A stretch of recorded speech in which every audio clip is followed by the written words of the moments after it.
진리가 아닌 것을 쉽게 믿고 따르면서 진리는 믿으려 하지도 않고 따르려 하지도 않는 경향이 사람들에게 있습니다. 예수 믿으면 구원받는다는 것, 예수 믿으면 죽어도 살고 살아서 믿으면 죽지 않고 산다는 것은 진리입니다.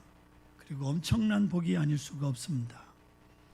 그런데 사람들이 예수를 믿으려 하지 않고 부활도 믿으려 하지 않습니다. 예수를 믿는다고 하는 것은 그의 탄생과 고난과 십자가의 죽음과 그리고 부활과 승천 그리고 재림을 믿는 것을 말합니다.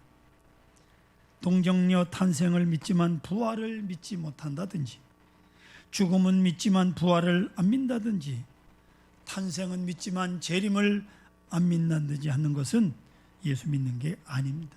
어느 것 하나도 빼놓으면 그건 예수를 믿는다고 말할 수가 없습니다.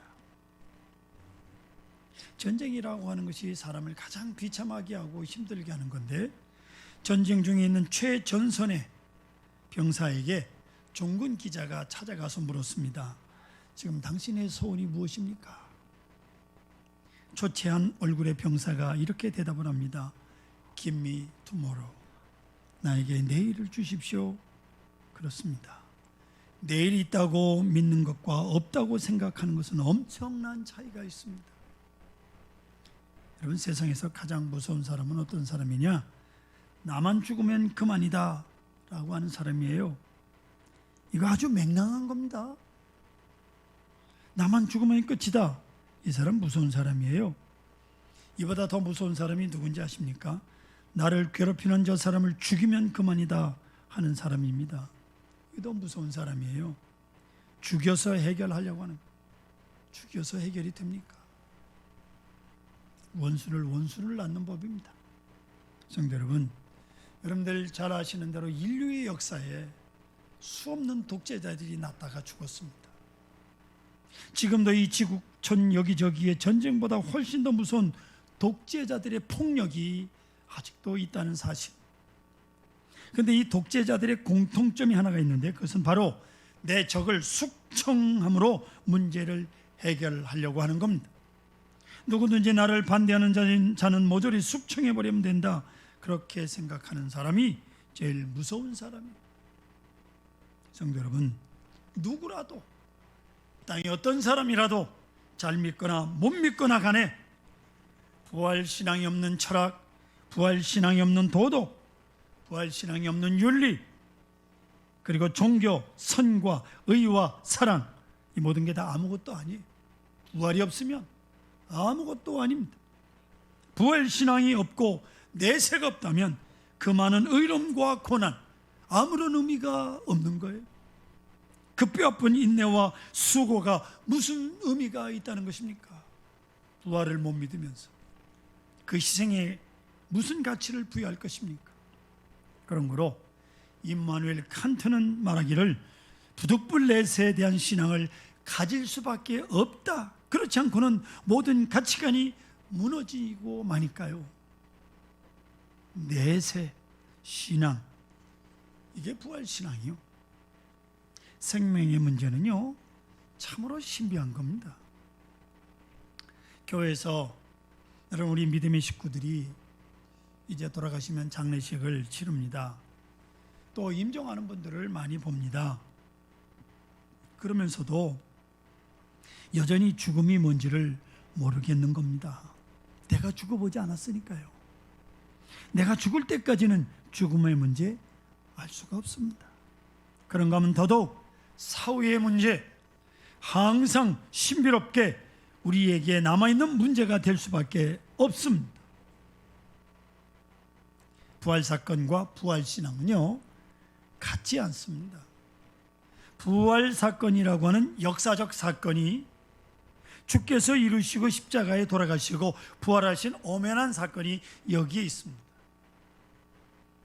여러분들, 제가 문자로 부활은 사건이다 라고 다 보내드렸는데, 부활은 분명히 사건입니다. 틀림없는 사건이. 그러나 이 사건을 내가 믿을 때까지는 이 사건의 의미와 그 능력이 나에게 아무런 상관이 없어요. 사건으로 있으면 뭐예요?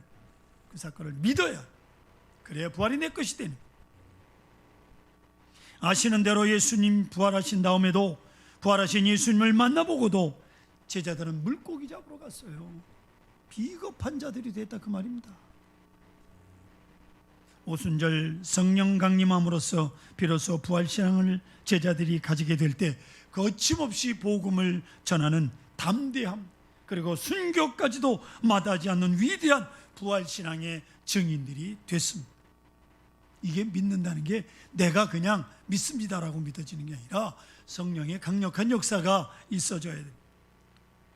마땅히 부활 사건에 따르는 부활신앙이 함께 있어야 되는 거예요. 역시 부활은 생명의 문제이고 참 신비로운 겁니다. 오래전 미국에서 발행되는 가이드포스트지라고 하는 잡지가 있는데 한국판 번역본입니다. 미국의 어느 목사님의 재미있는 경험담인데요. 조지 모건이라고 하는 목사님이 시골에서 이제 목회를 하는데 교인이 그렇게 많지 않으니까 어린아이들과 함께 지내면서 부활 전 주일, 지난 주간, 고난 주간에 플라스틱으로 만들어 속이 텅 빈 예쁜 계란을 아이들에게 하나씩 주면서 말씀하시기를 여기에다가 생명을 담아가지고 다음 주일 부활 주일 교회에 오너라. 아이들이 집에 돌아가서 나름대로 궁리를 합니다. 생명이 뭘까? 생명을 여기다 집어넣어 가지고 오라고 목사님이 말씀을 하셨는데, 그래서 아이들이 각자 고민하는 가운데 어떤 아이는 곤충도 잡아서 넣고요, 꽃도 꺾어서 넣기도 하고 저마다 나름대로 생명이라고 여기는 것을 하나씩 넣어 가지고 부활주일날 교회에 왔습니다. 그런데 그 어린아이들 중에 너무 몸이 약해서 휠체어를 타고 교회에 나오는 어린아이가 하나 있었는데, 이 어린아이는 그날 플라스틱 계란을 텅 빈 그대로 가지고 교회를 옵니다. 목사님이 안쓰러워서 얘야, 몸이 약하니까 곤충 채집도 못하고 이렇게 빈 것을 가지고 왔구나, 그렇게 생각을 하고 아이를 보고 너는 숙제를 못했구나, 그러나 괜찮다, 못할 수도 있는 거지 뭐 하고 위로를 했더니 이 아이가 아주 정색을 하면서 목사님에게 말하기를, 목사님 아닙니다, 나는 그 속에 보이지 않는 생명을 담아 가지고 왔습니다. 예수님의 무덤도 비어 있지 않습니까? 할렐루야. 이게 부활이죠. 목사님이 할 말을 잃고 그 아이를 끌어안고 칭찬하였다라고 하는 내용의 글입니다. 성도 여러분, 여러분은 생명체를 본 일이 있으십니까? 생명을 뭐라고 여러분 말할 수 있습니까? 생명은 볼 수 없는 거예요. 의사가 핀셋으로 집어낼 수 있는 게 생명이 아닙니다. 어느 누구도 이것이 생명이다 하고 뭘 내세우지 못합니다. 생명은 신비로운 것이요 보이지 않는 것입니다. 그것이 우리 속에 있어서 오늘도 우리가 살아 움직이고 예배드리고 있는 거예요. 생명이요 아주 중요합니다. 이 생명에 단계가 있어요. 먼저 우리가 잘 아는 대로 식물적 생명이 있습니다. 식물이 자라는 거 보십시오. 잘 자라. 또 말라 빠지고 죽은 것 같은 나무가지에 봄이 되면 몸이 트고 싹이 나고 꽃이 피는 것 신기하죠? 식물적 생명의 단계입니다. 더 높은 차원에서 우리가 잘 아는 대로 동물적 생명이 있습니다. 차원이 다르죠? 그러니까 식물의 세계와 동물의 세계 다 생명입니다. 그리고 신비롭고 더 놀라운 것은 인간적 생명이 있습니다. 우리는 식물도 아니고 동물도 아닙니다. 우리 인간을 동물에다 집어넣는 무식한 사람들이 있는데, 더 높은 차원의 만물의 영장 인간이라고 하는 생명체를 우리는 지니고 있는 거예요. 어디 사람을 갖다가 동물에다가 집어넣어요? 하나님의 고귀한 생력이 있는 하나님께서 그 코에 생기를 불어넣으니 생명이 됐다고 그랬잖아요. 동물하고 다른 겁니다. 그러나 이것은 우리가 경험하는 것이로되 설명은 다 할 수도 없고 여전히 신비로운 것입니다. 그러나 한 단계를 더 여러분은 알아야 됩니다. 보다 한 단계 더 높은 차원이 틀린 생명이 또 하나 있습니다. 그것이 바로 그리스도적 생명이옵시다. 그리스도적 생명의 단계로 이어집니다. 이것이 바로 부활절의 의미옵시다. 부활을 통해서 첫 열매가 되셔서 사람이 죽고 사는 인간적 생명, 이 차원의 다음의 세계, 우리에게 환하게 계시해주고 있는 거예요. 그것이 바로 부활절이옵시다. 예수 부활 생명의 단계, 주님의 십자가에서 주님과 십자가에 죽고 예수의 부활과 함께 부활하는 단계, 이것을 여러분 바로 이해하셔야 합니다. 부활이라고 하는 것은 결코 자연현상이 아니요 윤회적 현상도 아닙니다. 이것은 하나님의 특별한 능력이요 신비로운 겁니다. 부활은 옛것의 발전이나 옛것의 최선에서 나오는 것이 아니라 오직 옛것의 죽음에서 다시 나오는 새 생명의 세계를 말하는 것입니다. 사랑하는 성도 여러분, 분명히 알고 믿고 삽시다. 부활 생명이란 진화적 생명이 아닙니다. 변증법적으로 설명되는 진화적 생명이 아니라 그 말이에요. 부활 생명은 하나의 생명의 변화입니다. 생명은 살아있기에 계속 변화합니다. 부단히 변화합니다. 먼저는 죽음지향적, 사망지향적 변화가 있습니다. 이게 무슨 말인가 하니, 자 보세요. 여기 예쁜 꽃이 있습니다. 아주 생생합니다. 근데 이게 몇 날 며칠 못 갑니다. 일주일 지나면 시들시들하고 목을 콕 하고 꺾고 죽어갑니다. 예, 시들고 죽고 썩는 거예요. 모든 생명은 죽어 썩어집니다. 계속 죽음으로 지향하고 죽음을 향해 가고 있는 거예요. 우리 인간도 그렇고 이 땅에 있는 모든 살아있는 것. 그런가 하면 역설적으로 이 죽음의 걸음더미에서 다시 나오는 장미꽃을 볼 수 있습니다. 죽은 것 같은데 그 속에서 생명이 나온다 그 말이에요. 다 죽은 시체 같은 곳에서 솟아나는 생명을 봅니다. 생명지향적 변화, 생명지향적 변화, 이건 아주 중요한 거예요. 한 번 더 높은 변화가 있습니다. 그게 뭐냐? 바로 그리스도 부활 지향적 변화올시다. 그래서 성경은 부활이라는 말과 변화라는 말을 거의 같은 말로 같은 뜻으로 사용을 하고 있습니다. 그리스도와 함께 변화할 것입니다. 그리스도와 함께 부활할 것입니다. 할렐루야. 부활의 변화, 생명의 부활, 부활 신앙적 변화, 부활 지향적 생명의 변화, 여기에 부활의 중요한 의미가 있습니다.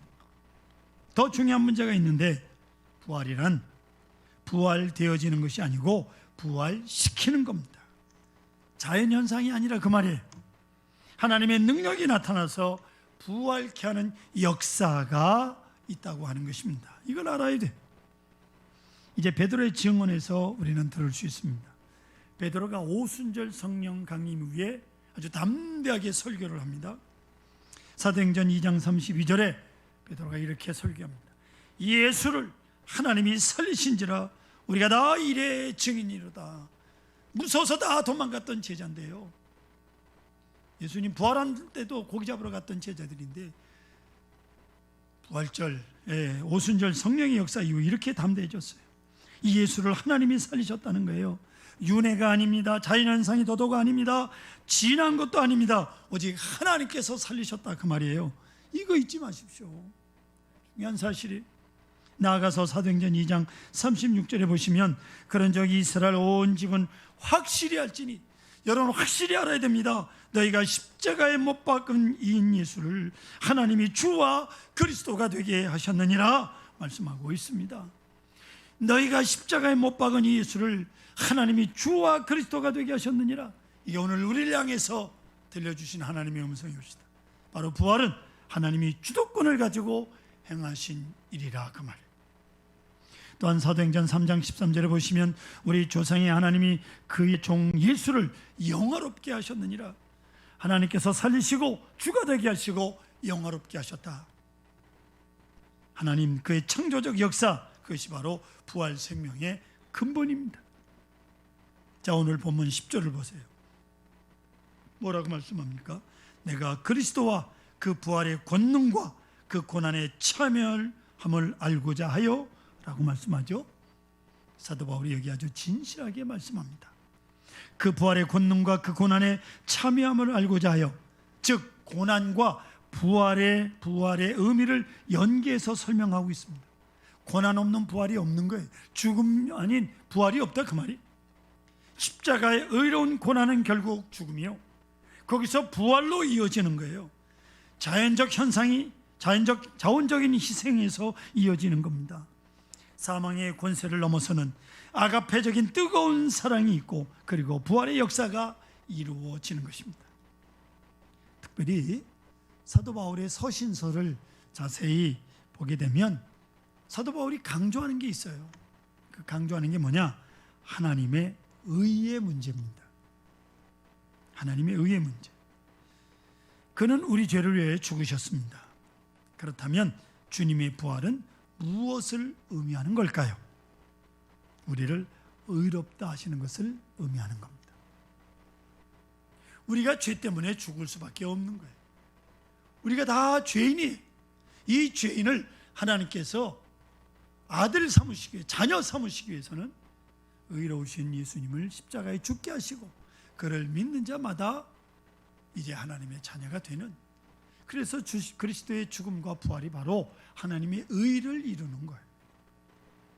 주님께서 부활하셨다고 하는 것은 죄 사함을 받음을 말씀하는 것이요, 우리의 의가 살아나는 것을 의미하는 겁니다. 그렇기 때문에 그의 죽으심은 우리의 죽음이요, 주님의 사심은 우리가 의롭다 하심을 얻음을 확증하는 증거로 받아들이게 되는 겁니다. 아멘. 부활은 생명일 뿐만 아니라 의롭다 하시는 역사가 거기에 있는 거예요. 사도 바울은 이것을 깨달았습니다. 부활의 권능을 알았습니다. 부활의 신비를 알고 더 확실히 알려고 힘을 썼습니다. 인도의 성자 선다싱이라고 하는 사람을 여러분 아실 겁니다. 그가 어느 때 영국을 방문해서 연설을 하는데 많은 사람들이 모였고 강연에 큰 감동을 받았습니다. 영국의 한 유명한 대학의 유명한 교수가 선다싱에게 아주 핵심적인 질문을 했습니다. 당신은 뿌리 깊은 힌두교의 유명한 학자요, 또 힌두교인인데 어떻게 해서 기독교로 개종을 하게 되었습니까? 이 말은 절에서 목닥을 두들기던 스님이 예수를 믿고 목사가 됐다라고 하는 것과 같은 거예요. 어떻게 스님이 목사가 되셨습니까? 무당이 어떻게 무당을 버리고 예수를 믿었습니까? 그 말이에요. 선다싱이 대단히 중요한 대답을 합니다. 예수 부활 때문입니다. 할렐루야. 예수 부활 때문입니다. 기독교에는 부활이 있기 때문입니다. 힌두교나 불교에는 인생무상, 그것으로 끝인데 거기에 반해 기독교만이 생명의 종교이기 때문에. 아시겠습니까? 실상 목사인 저는 수많은 장례식을 그저 집례할 수밖에 없어요. 집전하게 됩니다. 그럴 때마다 저는 부활을 설교합니다. 예수 믿는 사람들이 부활을 믿지 못한다면 믿는다 할 수가 없는 거예요. 기독교의 생명은 부활에 있는 것입니다. 사도 바울은 늘 생각합니다. 이 신비로운 능력을 어떻게 알 것이냐고. 그것은 성경의 고백대로 그의 죽으심을 본받아였습니다. 주님의 죽으심을 본받아. 그리스도처럼 죽어야 그리스도처럼 살 수 있고, 그리스도와 함께 죽어야 그리스도와 함께 살 수가 있는 거예요. 그래서 갈라디아 2장 20절에 사도 바울이 이렇게 외칩니다. 좀 길지만은, 내가 그리스도와 함께 십자가에 못 박혔나니 그런 적 이제는 내가 사는 것이 아니요 오직 내 안에 그리스도께서 사시는 것이라. 이제 내가 육체 가운데 사는 것은 나를 사랑하사 나를 위하여 자기 자신을 버리신 하나님의 아들을 믿는 믿음 안에서 사는 것이라. 내가 그리스도와 함께 십자가에 못 박혔다는 거예요. 그리고 그리스도의 부활의 아침에 동참하게 되었다. 그리하여 부활에 이르렀다, 그 말입니다. 이 부활을 확신한 사도 바울은 갈라디아서 5장 24절에 그리스도 예수의 사람들은 육체와 함께 그 정욕과 탐심을 십자가에 못 박았느니라. 예수 그리스도의 죽음과 부활을 믿는 사람들은요, 정욕과 탐심을 십자가에 못 박아야 돼요. 성도 여러분, 아직도 여러분 마음에 이와 같은 확실한 믿음이 없습니까? 그렇다면 이제 자세히 한번 더듬어 보십시다. 아직도 내가 덜 죽어서 예수님 때문에 죽어야 됩니다. 내 욕심도, 내 명예도, 내 지식도, 내 체면도 죽어버려야 돼요. 죽어. 예? 여러분 보세요. 세상적으로 훌륭한 학자였고 아주 상당한 지식을 가졌던 분들이 나이가 좀 들었다고 해서 치매에 걸려서 딴소리 하는 거 보셨습니까? 그거 안다는 것, 세상 지식 그거 아무것도 아니에요. 하찮은 겁니다. 뭘 내세우겠다는 겁니까? 죽어버리십시다. 아무것도 몰라도 예수 부활만 믿으면 영원히 사는 거예요. 아시겠어요? 죽어지는 것과 죽이는 건 다릅니다. 내가 그리스도와 함께 십자가에 못 박아 버리십시다. 나를 다 십자가 앞에 죽어버리십시다. 그럴 때 부활의 능력을 신비롭게 오늘도 체험할 수가 있는 겁니다. 할렐루야. 여러분, 어떤 분이요 부활절을 4개의 문장부호로 설명을 했는데, 첫째, 부활절은 쉼표다는 거예요. 모든 일을 쉬게 한다. 두 번째는 부활절은 마침표다. 인생의 모든 것을 다 끝내버리는 거예요. 세 번째는 부활절은 의문표다. 끝까지 의심이 남는다는 거예요. 예수님 부활하신 후에 제자 도마가 부활을 의심합니다. 나머지 제자들이 다 봤대는데 자기는 안 봤다고. 예수님의 손에 못자국과 옆구리에 창자국을 내가 보고 만져야 주님의 부활을 믿겠다는 게 도마였어요. 저는요 이런 생각을 합니다. 과연 도마가 진짜로 예수님의 옆구리에다가 손가락을 넣어보고 그렇다고 믿음이 생길까? 그런 생각을 해봤습니다. 만져보고야 믿는 거? 그거 믿음이 생긴다고 말할 수 없어요. 성도 여러분, 부활은 신비로운 겁니다. 아시죠? 내가 세상 떠날 때까지 그러면서도 계속 의심이 남는 게 부활이에요. 마태복음 28장 17절 우리 같이 읽습니다. 예수를 배웠고 경배하나 아직도 의심하는 사람들이 있더라. 아멘. 예수님이 부활하신 것을 보고도 이 진짜 예수님인가, 쌍둥이 아닌가 이러고 의심하는 사람들이 있었다 그 말이에요. 그러니 오늘날 예수님 부활을 성경을 통해서 믿는 우리야 오죽하겠어요. 그러니 의심이 끊임없이 있겠지만 믿으세요. 할렐루야. 믿으세요. 그래서 부활절 네 번째는 느낌표다는 거예요. 느낌표. 그러니까 쉼표와 마침표와 물음표, 그리고 마지막이 뭐예요? 느낌표에 느끼는 거예요. 부활을. 어찌하여 산자를 죽은 자 가운데서 찾느냐고 무덤에서 예수님의 시신을 찾는 자들에게 하나님께서 들려주신 음성이에요. 진정 감사 감격하고 부활하신 주님을 영접하십시다. 그것이 부활절이다 라고 성경은 말씀합니다. 여러분, 죽음이 있어서 부활을 바라보고 있는 게 아니에요. 부활이 있기에 오늘을 살고 죽음을 기쁘게 맞이하는 겁니다. 할렐루야. 부활을 믿고 부활이 있음을 믿고 주님의 십자가의 죽으심의 의미를 알고 죽으심을 본받을 때, 그리스도와 함께 죽을 때 그리스도와 함께하는 엄청난 생명력을 깨닫게 될 것입니다. 또한 주님의 사랑, 주님의 용서, 주님의 능력, 그리고 주님의 승리, 그리고 부활의 영광의 아침을 오늘도 체험하며 살아가게 될 것입니다.